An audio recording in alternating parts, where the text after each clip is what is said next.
quello che sta accadendo sul Milano Cortina 2026, dice tutta colpa dello Stato se Cortina ha perso il bob. Ma io direi che è fondamentale che si veda domani la riunione che, diciamo, che esito avrà. Di certo che se non abbiamo il bob noi chiediamo una, diciamo, redistribuzione della disciplina, a noi sembra qualcosa di assoluto buon senso, visto e considerato che altrimenti Cortina resterebbe con le Olimpiadi solo sulla carta, visto e considerato che avremmo 8 gare e 24 medaglie. Una mattina, 3-4 ore si fa tutto. Direi che fa sorridere, ma viene anche da piangere a pensare che una realtà che ha promosso le Olimpiadi, che ha permesso a tutti di ottenere le Olimpiadi, perché comunque Cortina è un'icona degli sport invernali a livello internazionale, prova ne sia che è l'unica che fa per la seconda volta nella storia le Olimpiadi invernali, possa essere trattata così. Allora dice, magari tiro fuori un coniglio dal cilindro nella riunione di domani, lei cosa si aspetterebbe, a parte la redistribuzione?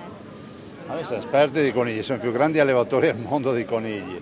Io penso che poi una soluzione la si deve trovare, diciamo che se c'è la volontà di redistribuire la soluzione c'è già, se non c'è la volontà dobbiamo prendere atto che comunque si va per strade separate, visto e considerato che abbiamo sempre detto facciamo assieme questo percorso. Voglio anche ricordare che il dossier Cortina nasce autonomamente da me, tanto è vero che allora misi Cortina come sede olimpica e poi Trento e Bolzano, dopodiché si decise di farne uno unico per essere più forti a livello internazionale. Adesso non è che possiamo fare tutte le Olimpiadi in Lombardia.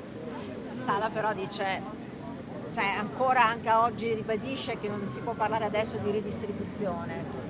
Troppo tardi. A me non risulta che ci siano delle tempistiche da rispettare per la redistribuzione, visto e considerato che questa la si fa, ma è storia delle Olimpiadi in generale, anche negli ultimi istanti se dovesse servire. Prova ne sia, ricordo che ad esempio le venue di gara, le sedi di gara hanno tutte il piano B in caso di qualsiasi evenienza, cioè non è che tu dici faccio il bob a Cortina e tu non presenti il piano B, è obbligatorio presentare anche un piano B alternativo se dovesse accadere che so che viene giù la montagna o risulta impraticabile. Così vale per tutte le discipline, quindi il piano B esiste già. Cortina potrebbe essere il piano B per un sacco di discipline. Io non so per le Paralimpiadi.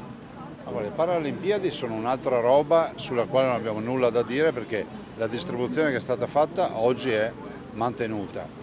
Invece sulle Olimpiadi la distribuzione originale, e Cortina accettò di meno perché ci rendemmo conto subito del grande sforzo che bisogna fare per rifare il bob, oggi si trova senza il bob e quindi quel di meno che avevamo oggi è molto di meno, visto e considerato che poi il bob se n'è andato e quindi non abbiamo più quella soluzione iniziale. Ultima domanda, piano B per il Presidente Zaia, se non c'è il terzo mandato, Sindaco di Venezia?